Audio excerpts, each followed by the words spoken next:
Phil, yeah, let's change the focus onto economic news. And we did get the latest picture of the U.S. labor market today, and economists are relatively satisfied with it. Employers stepped up hiring last month, despite a blast of harsh winter weather. Bianca Davie has more on the government job numbers. A lackluster jobs report for the first month of 2014 left some people wondering if the U.S. economy was doing a U-turn. But now economists say January was probably just a brief detour. Thank you very much. 175,000 jobs were created in February, with the unemployment rate ticking up slightly to 6.7%.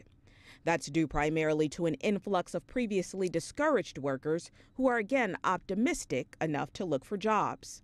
January's report was also revised upward from 113,000 to 129,000 new jobs. This is a number or a report that says the U.S. has returned to moderate job growth despite some adverse weather that we've been having. So altogether, it's a fairly solid report.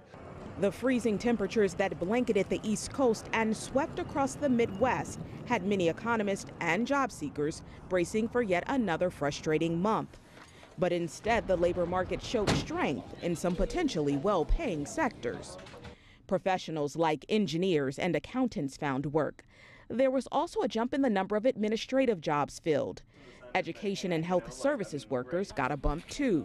U.S. central bankers are using all these details plus a few other economic indicators to determine the economy's overall health.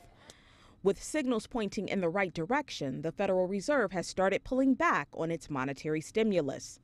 Dennis Lockhart is one of the rotating members of the Fed's decision-making body. Unless we really fall off track in the economy pretty dramatically, I think the tapering program should proceed. With a solid jobs report in his favor, U.S. President Barack Obama took his economic message down to Miami. We're working on what we call an opportunity agenda to create more jobs and train more workers with new skills, to make sure hard work's rewarded with a paycheck that supports a family. Obama is pushing to increase the federal minimum wage to $10.10 an hour. He's also introduced some multi-million-dollar initiatives, one to help the long-term unemployed find work, and another to boost training for advanced manufacturing jobs. Bianca Davie, CCTV, Washington.